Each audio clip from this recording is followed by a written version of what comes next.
Paz do Senhor, queridos irmãos, nós estamos começando mais um podcast, uma realização do DENEC, Departamento de Educação, Departamento de Ensino e Educação Cristã, da Assembleia de Deus no Rio Grande do Norte, igreja presidida pelo nosso pastor Martim Alves, e o DENEC coordenado pelo pastor Reinaldo Odilo. Nós somos a equipe 3 do campo de Parnamirim, que tem como pastor presidente Reinaldo Renovato de Lima, e participando desta equipe, a minha pessoa, evangelista Assis Irineu, superintendente da Assembleia de Deus do Templo Sede da DEPAR, e o pastor Elias, professor também da nossa escola dominical, no Templo Sede de Parnamirim, e também professor de teologia na nossa ETAP. Então, graças a Deus, estamos aqui para juntos comentarmos mais a segunda lição. Antes de começarmos, quero passar a palavra para o pastor Reinaldo, em seguida para o pastor Elias, para eles fazerem as considerações iniciais, dando as boas-vindas a todos vocês. A paz do Senhor, amados, pastor Assis, pastor Elias, aos nossos queridos superintendentes, alunos da Escola Dominical. É um prazer estar com vocês mais uma vez para comentar mais uma lição bíblica. A paz do Senhor, queridos. Eu quero saudar o nosso pastor Reinaldo Renovato, o nosso pastor presidente aqui em Parnamirim, o nosso evangelista Assis Irineu, meu superintendente de Escola Bíblica Dominical, e a todos os ouvintes. Nós estamos em mais um momento de construção de conhecimento. É interessante que cada aluno que participa desse projeto possa divulgar a mais e mais pessoas para que esse trabalho ele possa alcançar muitas vidas, né, e fazer a diferença cada vez mais nos diferentes rincões do nosso país e até fora dele, onde tem alunos. Eu tenho certeza que a essa altura o pastor Reinaldo deve ter alunos lá em Portugal que já estão inscritos nesse canal e participando dos comentários da Escola Bíblica Dominical. Muito bem. Neste quarto trimestre, finalizando o ano, nós estaremos estudando algumas lições extraídas do livro do profeta Ezequiel. O tema do trimestre é a justiça divina, a preparação do povo de Deus para os últimos dias no livro de Ezequiel. É um livro muito interessante, também empolgante, tem algumas dificuldades, bem simbólico, de natureza apocalíptica. Estaremos estudando a lição de número 2, lição que será abordada no dia 9 de outubro de 2022, e já tendo começado esse trimestre, nós vamos tratar hoje desta lição que tem como título Vem o Fim. O texto áureo está em Ezequiel, capítulo 7, versículo 2.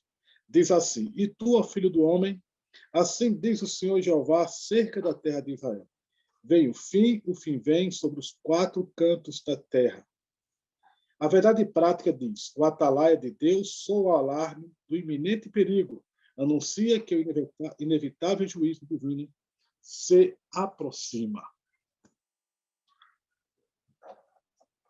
O nosso texto bíblico, que será comentado na leitura bíblica em classe, está em Ezequiel, capítulo 7, versículo 1 ao 10. Eu estarei fazendo a leitura logo mais das considerações iniciais, juntamente com os demais pastores, estaremos traçando os comentários nos tópicos. Então diz assim: Depois veio a palavra do Senhor a mim, dizendo: E tu, ó filho do homem, assim diz o Senhor Jeová acerca da terra de Israel. Vem o fim vem sobre os 4 cantos da terra. Agora vem o fim sobre ti, porque enviarei sobre ti a minha ira, e te julgarei conforme os teus caminhos, e trarei sobre ti todas as tuas abominações. E não te poupará o meu olho, nem terei piedade de ti, mas porei sobre ti os teus caminhos, e as tuas abominações estarão no meio de ti, e sabereis que eu sou o Senhor. Assim diz o Senhor Jeová: um mal, eis que um só mal vem. Vem o fim vem, despertou-se contra ti, eis que vem. Vem a tua sentença, o habitante da terra. Vem o tempo, chegado ao dia da turbação, e não da alegria sobre os montes. Agora, depressa derramarei o meu furor sobre ti, e cumprirei a minha ira contra ti, e te julgarei conforme os teus caminhos, e porei sobre ti todas as tuas abominações. E não te poupará o meu olho, nem terei piedade conforme os teus caminhos, assim carregarei sobre ti, e as tuas abominações estarão no meio de ti, e sabereis que eu, o Senhor, castigo. Eis aqui o dia, eis aqui vem, veio a tua ruína e já floresceu a vara, reverdeceu a soberba. Nesta lição, os objetivos ligados aos tópicos são 3. O primeiro é apresentar de modo geral, a profecia do capítulo 7 de Ezequiel.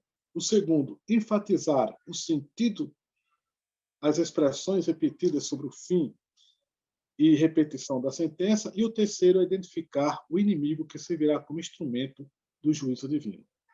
Então, já dando início ao nosso comentário, nós temos aqui como palavra-chave, palavra fim. O tópico primeiro deste capítulo trata a respeito sobre a profecia em si. Então, é dividido em 3 partes. Introdução, abordando os versículos 1 e o versículo 2, parte A. A extensão, abordando o versículo 2, parte B. E o quando, abordando versículo 3, parte A, e versículo 8, parte A.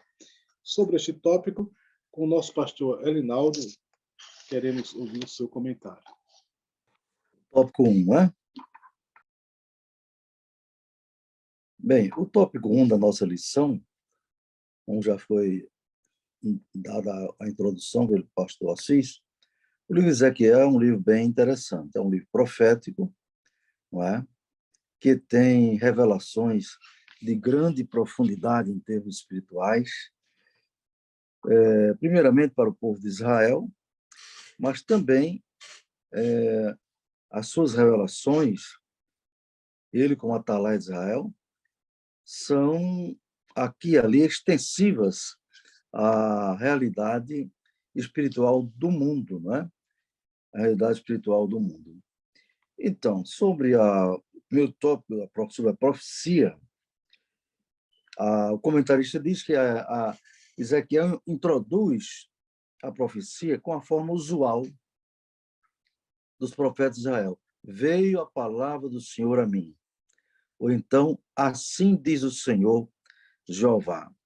Nós sabemos que aqueles profetas do Antigo Testamento, o ministério profético do Antigo Testamento, era diferente do ministério profético de hoje, no Novo Testamento, não é? O profeta em Israel, ele era um mensageiro de Deus e falava as palavras de Deus para o povo em termos nacionais, não é?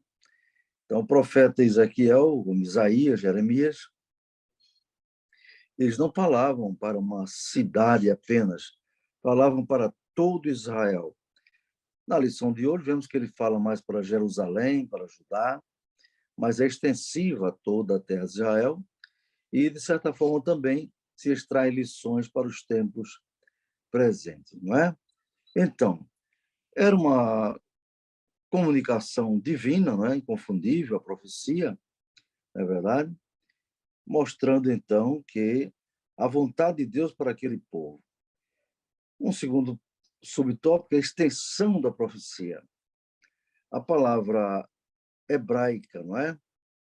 Para a terra de Israel era Adamá Israel. Adamá Israel, terra de Israel. E aparece 17 vezes no livro de Ezequiel, né? E em nenhum outro lugar do Antigo Testamento. Isso indica, né? Isso indica o seguinte, meus irmãos, que a mensagem é uma mensagem de juízo, uma mensagem que leva a palavra dura de Deus para aquele povo que se desviou, deixou de praticar a vontade de Deus, na verdade. Mas aqui diz o comentarista, ninguém deve restringir esse castigo somente a Jerusalém, pois ele tem também um caráter cósmico, portanto, extensível a outros lugares. Isso fica claro pelo uso da expressão. O fim vem sobre os 4 cantos da terra, que aparece na Bíblia para se referir a toda a terra. Então, a profecia de Israel, a mensagem de Ezequiel, aliás, primariamente, é dirigida como mensagem de juízo de Deus, não é?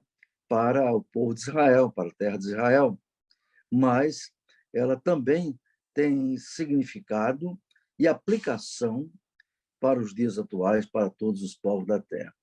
Então, terceiro ponto, subtópico. Quando haveria de se cumprir aquelas palavras duras de Deus através do profeta Ezequiel? Então, versículo 3a, 8a, diz, o agora, no versículo 3, no hebraico é atá. Atá, agora. Ressaltava, assim, a iminência do fim para Israel, para Judá, para Jerusalém. Esse advérbio aparece no versículo acrescida a palavra depressa. Assim, depressa derramarei o meu furor sobre ti. Interessante, irmãos, é Deus falando através do profeta Ezequiel. Então, nós vemos que Deus, como um ser pessoal, não é? Um ser pessoal, ele tem inteligência, vontade e emoções. Alguém prega que Deus é apenas um Deus bom, não é? Um Deus amoroso e que não expressaria qualquer sentimento de ira ou de castigo para as pessoas. É um engano total. Na verdade, Deus é o supremo amor, né? O amor absoluto, você pode dizer que se tem origem em Deus, é o próprio Deus, que João diz que Deus é amor, mas esquecem tais pessoas que Deus também é a suprema justiça. Justiça com J maiúsculo, não é? Então, veja aqui, ele diz, depressa derramarei o meu furor sobre ti. É uma mensagem de urgência, não é? Quando a construção do verbo hebraico vir, que aparece 10 vezes nesse trecho. Está vendo? Em 4 delas, ações em andamento. Ele explica o seguinte, o particípio hebraico indica uma ação contínua e ininterrupta. Olha só as expressões. Eis que um só mal vem. Eis que vem. Vem a tua sentença. Eis aqui o dia. Eis que vem. Meus irmãos, Deus é amor. E ninguém pode dizer que jamais algum ser divino ou humano amou mais Israel do que Deus, Jeová. Javé, na língua hebraica. Ninguém. Assim como Deus, o seu amor para com a humanidade é tão grande, mas tão grande, que Jesus Cristo, não é? Em João, capítulo 3, versículo 16, não encontrou palavras no grego, o grego koiné, não é? Em que foi escrito o Novo Testamento, para definir o amor de Deus.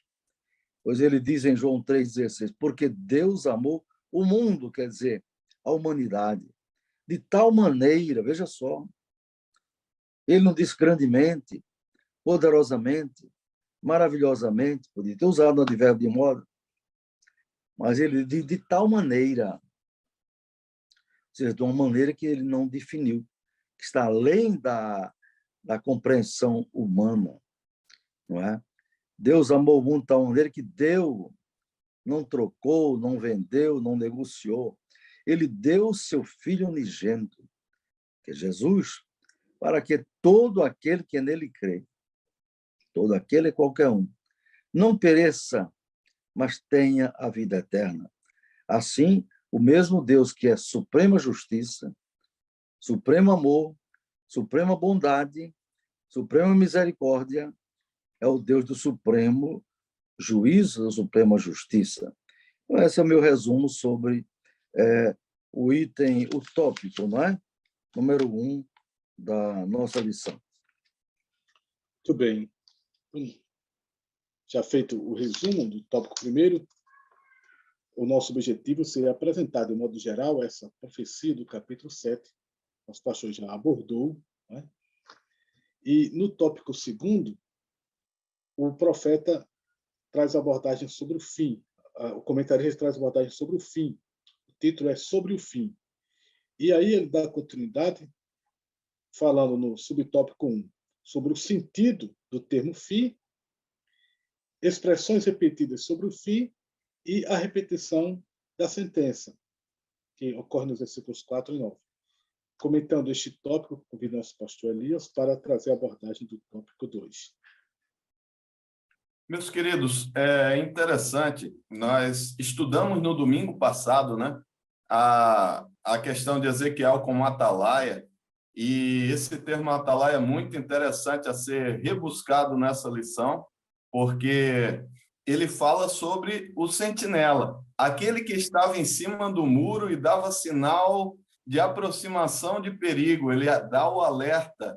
Então, coloca Ezequiel como atalaia. Então, é preciso, eu entendo que, para a gente falar sobre a missão dele, que é o tópico 2, em que ele foi chamado para uma missão de informar ao povo sobre aquilo que eles estavam vivenciando e a necessidade de mudança, a gente precisa rebuscar esse conceito aí de atalaia.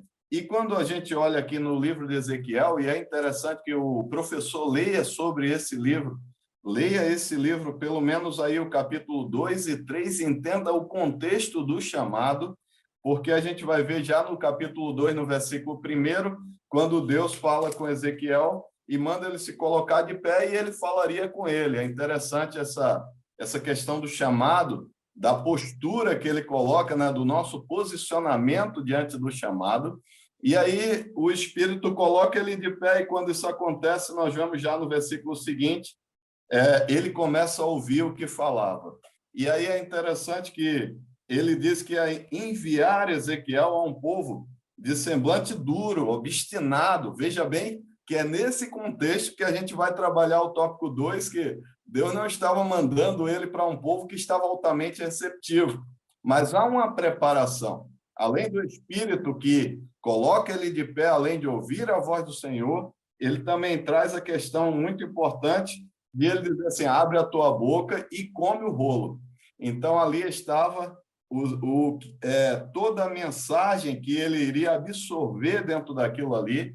Então, no capítulo 3, versículo 3 de Ezequiel vai dizer, e disse-me, filho do homem, dá de comer ao teu ventre e enche as tuas entranhas deste rolo que eu te dou. Veja bem que é uma condição de completar, né? De não deixar espaço, ele diz, e enche. Então, essa foi uma preparação, e Ezequiel, depois de sair, ele é mandado para informar aquele povo como atalaia, e nós vemos já no versículo de número 16, falando sobre isso. Então, no tópico 2, por que a gente precisa contextualizar? Qualquer conhecimento que a gente apresentar e ele não estiver conectado a alguma coisa, as pessoas esquecem com facilidade. Então, a gente contextualizando o que ele estava vivendo, eu acredito que o aluno estará bem mais a par do contexto que estava acontecendo. Então, o sentido aí da palavra fim, ele vai explicar que é fim mesmo, é destruição, é ruína, é morte, é condenação, e ele fala que trata-se de um substantivo usado no contexto de julgamento. E aí, quando ele fala sobre esse julgamento, é interessante que o comentarista ele aborda Gênesis capítulo de número 6, versículo de número... Gênesis capítulo de número 6, versículo de número 13, né? Que vai dizer assim, então disse Deus a Noé, o fim de toda a carne é vindo perante a minha face. Então vejam que nesse contexto aqui também é apresentado o fim de toda a carne com a salvação da família de Noé. Ele apresenta um contexto parecido com o que estava acontecendo aqui. Ah, mas a palavra de Deus no livro de Ezequiel toda vai ser dura? Não, vai ter um tempo de restauração. Mas aqui ele está apresentando esse aspecto. E diz assim que aparece 5 vezes nos versículos 2, 3 e 6, que foi lido pelo pastor Assis, mostrando que ele falava, o fim vem, no versículo 2, no versículo 3, no versículo 6 da leitura bíblica em classe, ele apresenta isso aí, num discurso poético, cujo símbolo ele queria causar impacto nos leitores. Sabe quando você fala para o filho, filho, não mexe na tomada? E aí ele vai se aproximando, filho, não mexe na tomada. Filho, já te falei, não mexe na tomada. Então, tinha a intenção de chamar realmente a atenção daquele povo, a necessidade de reconstruir o altar. Então, a leitura aí que nós vemos nesse tópico é interessante que apresente para os alunos mais ou menos nesse contexto. Quando é que você repete várias vezes algo que você diz? Nós vemos o pastor Linaldo Renovato em todos os cultos da DEPAR, ou se não quase todos, falar sobre a importância da leitura da Bíblia. Ele fala, ó, vamos ler a Bíblia. Se nós lêssemos mais a Bíblia, seríamos ainda mais abençoados. Então, você, quando quer tornar algo importante para alguém, você normalmente repete. É esse contexto que ele vai apresentar na questão do sentido. No próximo, que é o número 2, ele fala de expressões repetidas. Então, ele continua falando sobre o versículo 2, 3 e 6, mas agora chama a atenção do leitor falando como atalaia. A intenção de Ezequiel como atalaia era causar, olha só o que o comentarista fala, causar pânico no destinatário original. É você dar um choque de desfibrilador para que as pessoas chegassem ali e entendessem a urgência daquilo que estava sendo falado. É importante ver que o ministério de Ezequiel ele vai durar aí em torno de 22 anos aproximadamente. Essa mensagem que ele recebe de Deus está mais ou menos no 5º ano do cativeiro, e dentro desse contexto ele vai falar que está chamando o povo, que esse povo que ele estava chamando era conhecedor da lei de Moisés e também do pacto do Sinai, mas havia uma necessidade que é urgente nessa mensagem, que é a necessidade do arrependimento. Ou seja, conhecer a Bíblia é suficiente para me transformar? Para me transformar, eu preciso aceitar aquilo que está escrito nela e praticar. Se eu não aceito e não pratico, não vai ter aplicação prática na minha vida. Só o fato de conhecer não é suficiente. Agora ele fala assim, ó, estando informado de que o juízo divino era real. Então, ele queria mostrar que não era algo, embora seja apresentado de forma poética, não era algo simplesmente metafórico, era algo que realmente ia acontecer sobre ele. É claro que o povo tinha uma dificuldade, pastor Elinaldo, pastor Assis, quando fala sobre isso, a dificuldade que o povo tinha, às vezes, era até de entender que isso que o pastor Elinaldo já falou aqui para nós. Deus é amor, mas Deus também é justiça. Então, essa é uma dificuldade que o povo já não queria entender, até de ter Nabucodonosor como instrumento de Deus para a justiça dele. É claro que Nabucodonosor vai pesar a mão demais sobre o povo e Deus vai tomar providência. E aqui vai dizer que a repetição da sentença. Os 4 e 9 da leitura bíblica, se você olhar no versículo 4 e o versículo 9 dessa leitura bíblica, vai dizer: não te poupará o meu olho, nem terei piedade de ti, mas porei sobre ti os teus caminhos, e as tuas abominações estarão no meio de ti, e sabereis que eu sou o Senhor. Versículo 4 quanto o versículo 9, ele faz questão, mais uma vez, de usar essa mesma ferramenta, a ferramenta da repetição. Quando eu começo a repetir várias vezes, para que a pessoa massifique e entenda que aquele conceito é importante, e até como uma forma de aprender. Geralmente, quando você quer aprender alguma coisa, você não repete algumas vezes para que aquilo se torne comum, a gente começa a pensar sobre o conceito do que é difícil. O que é difícil para mim? Difícil para nós é sempre algo que eu não faço sempre. Algo que eu faço sempre, geralmente eu não apresento dificuldade. Lembre-se de quando você aprendeu a dirigir e como você dirige hoje. Então, aquilo que eu faço rotineiramente é mais prático. Então, eu vejo muito esse quesito. Ele fala assim, ninguém deve se surpreender com a intensidade desse juízo anunciado. Então, quando o comentarista traz isso aqui, ele fala que um dos objetivos desse juízo era a erradicação da idolatria. Então, precisava retirar a idolatria do meio do povo. Assim como quando Deus levanta Ezequiel dentro daquele chamado, o povo também precisava se levantar e reconstruir altar para ver Deus trabalhar. E havia interesse de Deus nisso. Deus jamais teve interesse que nós nos percamos. Então, por isso, a gente vai ver que o livro de 2 Timóteo, capítulo 2, versículo 4, vai dizer que Deus quer que todos os homens se salvem e venham ao pleno conhecimento da verdade. Então, há um interesse de Deus. E aí ele fala que, além disso, ele queria retirar as abominações, então ele recusou, a casa de Israel recusou esse remédio pelo arrependimento. Então, é por isso que a mensagem era tão difícil. Para os irmãos terem uma ideia, Ezequiel permanecia mudo. Se você olhar o capítulo 3, versículo 26, vai ver que Ezequiel permanece mudo até quando Deus ia usar ele. E aí era mais um sinal de Deus dentro daquilo que Deus estava tentando mostrar para o povo. E diz assim no versículo de número 24 do capítulo 3, vai dizer assim: então entrou em mim o Espírito e me pôs em pé e falou comigo e me disse: entra e encerra-se dentro da tua casa. Então ali ele ficou e permaneceu por aquele período, e ele diz assim, versículo 25: porque o filho do homem, eis que porão cordas sobre ti e te ligarão com elas, não sairás, pois, ao meio deles. Então, era uma ordem de Deus até que Deus autorizasse. E eu farei a tua língua se pegue ao teu paladar, deixando ele mudo, até que ele fosse usado por Deus naquela obra. Então, queridos, o resumo desse tópico é preciso apresentar o contexto para que a gente entenda por que Deus estava falando daquela maneira. Tá? E isso vai fazer, com certeza, toda a diferença, até na atenção dos alunos na hora de entender melhor esse tópico, tá bom? Muito bem. Então, foi o tópico 2 abordado pelo pastor Elias. O objetivo era justamente enfatizar o sentido das expressões repetidas sobre o fim e a repetição da sentença.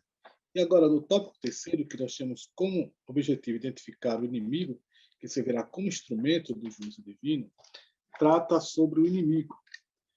O versículo 10, que nós temos na leitura, diz assim: eis aqui o dia, eis que vem, veio a tua ruína, já floresceu a vara, reverdeceu a soberba. E aí, o comentarista explica sobre o significado de já floresceu a vara, no subtópico 1, abordando o tópico 3º, que, dentre as opções que se tem de alguns comentaristas, a opção mais provável é que essa vara, no versículo 10, se refira ao rei Nabucodonosor, e que, assim como no passado o rei da Síria foi o chicote de Deus para castigar o reino do norte, ou seja, açoitar Samaria, que era a capital do reino do norte, e por conseguinte ele usa outro termo, Sírios de Israel, representando as 10 tribos. Agora, Nabucodonosor é um instrumento de Deus, é o Azor-Hag, como ele cita aqui, para chicotear Jerusalém e, por conseguinte, Judá, uma vez que Jerusalém é a capital do Reino do Sul, capital de Judá.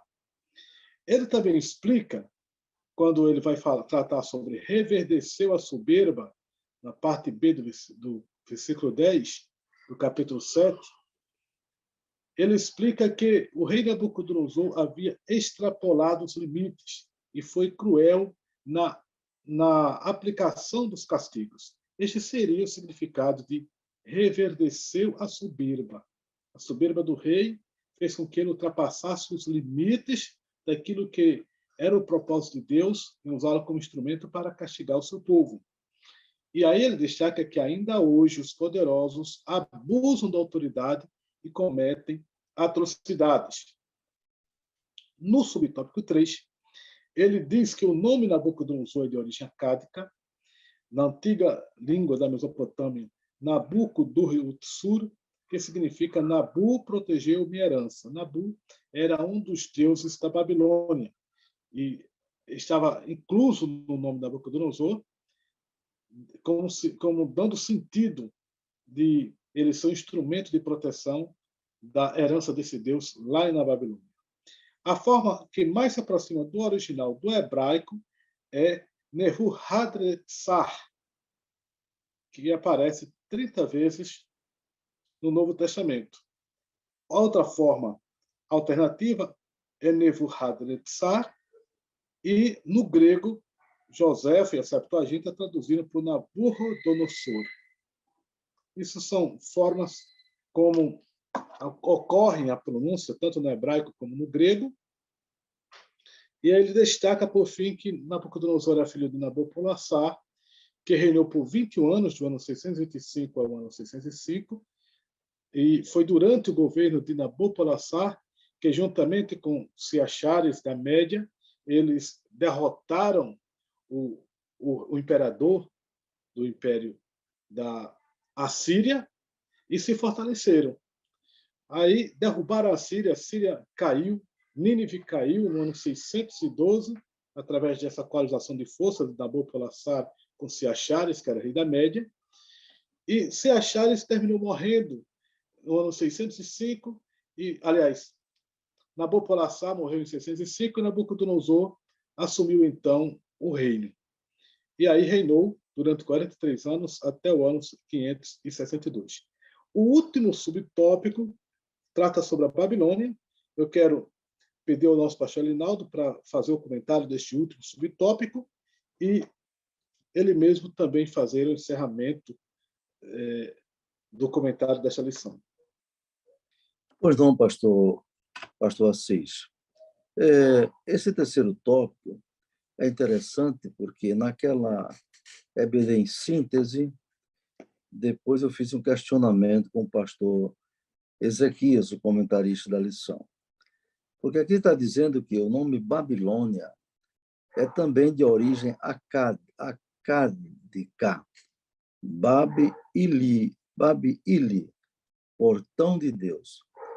O Antigo Testamento usa o hebraico Babel, não é? E a Septuaginta usa a forma grega Babilônia. Então, o nome do país é o mesmo da sua capital. Caldeus e babilônios eram, no princípio, povos distintos. Né? Aí eu perguntei a ele, pastor Ezequias, nós, ao longo dos anos, como estudantes da Bíblia, professor de escola dominical, entendemos que Babel quer dizer confusão. Não é? A palavra Babel quer dizer confusão, Babilônia, confusão.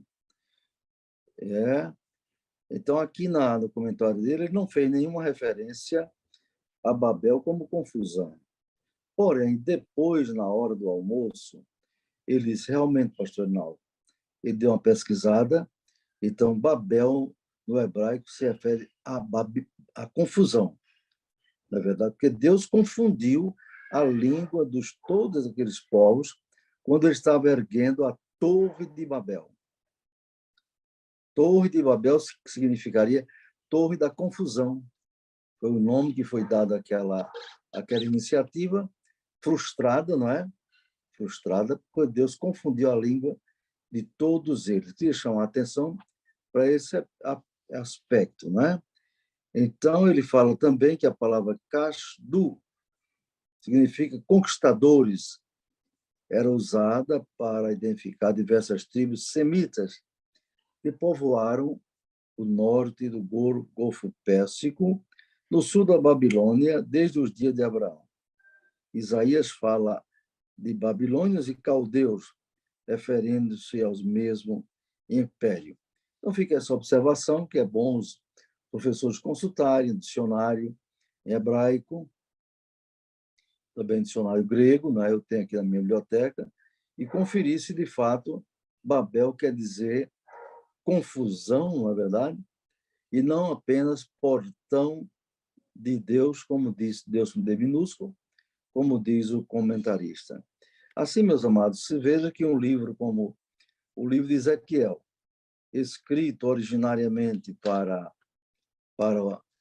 Judá, para os judeus, na verdade, ele tem lições importantes para nós. Qual era o grande pecado pelo qual o fim havia de chegar sobre aquele povo? Pecado da idolatria, pecado das costas para Deus, pecado da desobediência, né? Então, nunca, a Bíblia diz em Gálatas 6 e 7, tudo que o homem semear, isso ele colherá, não é? A semeadura, que na linguagem podemos aplicar, significa as suas escolhas, na verdade, é opcional. escolher uma coisa entre A e B e C, é opcional. Agora, as consequências não são opcionais. Elas virão com certeza. Então, o castigo de Deus, a Bíblia diz, Deus não tem um culpado por inocente. Não. No mundo em que vivemos, no século XXI, era da pós-modernidade, nós vemos que a justiça dos povos, a justiça humana, os judiciários são muito instáveis, não é? Há poucos anos se julgava uma questão de uma maneira, agora julga de outra.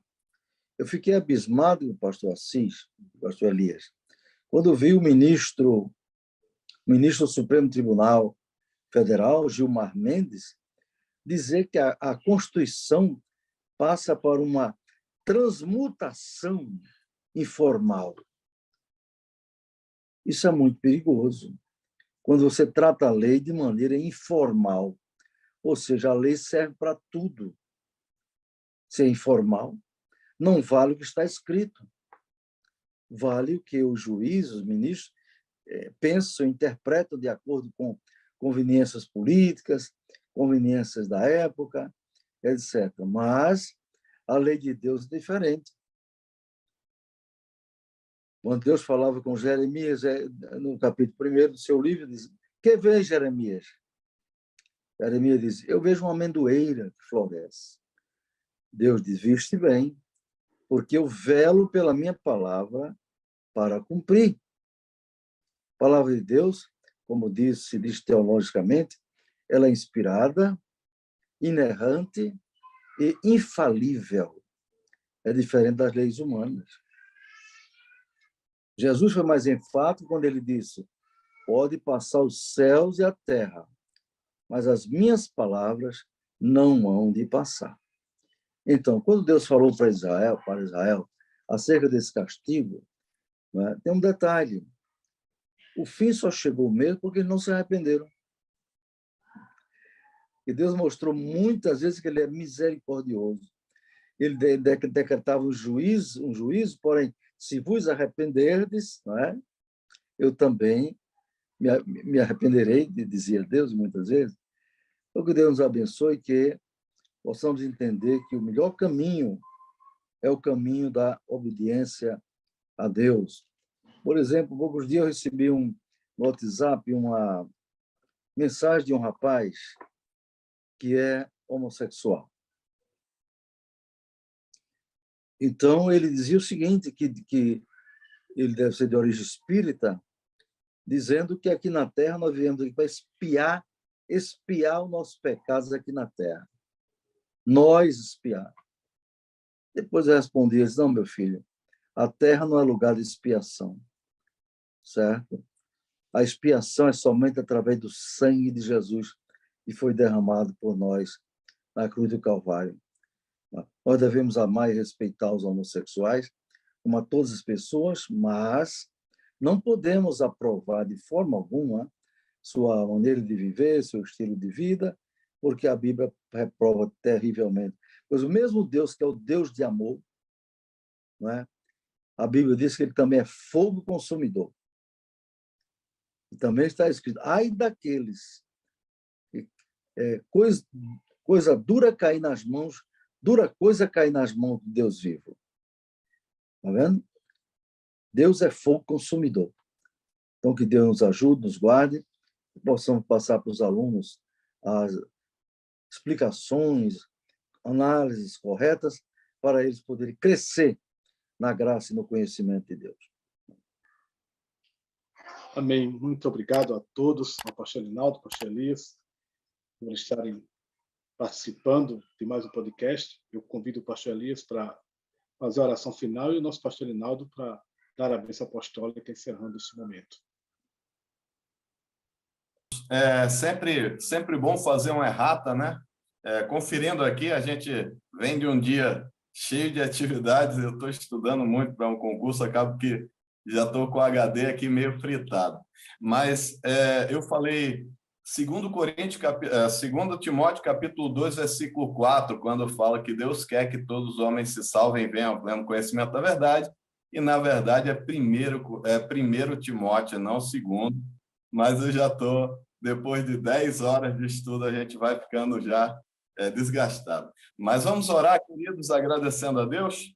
Senhor Deus e Pai, aqui estamos diante da Tua presença, agradecemos, Senhor, por mais uma oportunidade. Senhor, Tu és maravilhoso, Tu és incomparável. E nós cremos, Pai querido, que esse trabalho ele tem uma seriedade muito grande, Senhor, e é colocado diante da Tua presença para que o Teu nome seja engrandecido, exaltado. Papai querido, faz com que esses comentários cheguem a lugares, ó Deus, onde haja uma grande necessidade da Tua palavra, e assim o Teu nome possa ser divulgado, propagado de uma maneira séria, de uma maneira abençoada, e que assim os alunos possam ter o máximo interesse, Pai querido, na aula, Pai querido, naquilo que é ministrado, e que mais, Senhor, que tenha aplicação prática na vida de cada um deles, Pai. E assim possa servir cada dia mais para que o Teu nome seja engrandecido e adorado e chegue aos mais diversos rincões desta terra. Nós te pedimos e te agradecemos em nome de Jesus. Amém. Amém. É a bênção, não é? A graça do nosso Jesus Cristo, o amor de Deus, nosso Pai, a comunhão e a consolação do Espírito Santo. Esteja com todos agora e sempre. Amém. Deus abençoe, queridos. Prazer estar com vocês, nossos irmãos pastores Assis e Elias, e a todos os alunos que chegaram a esse comentário.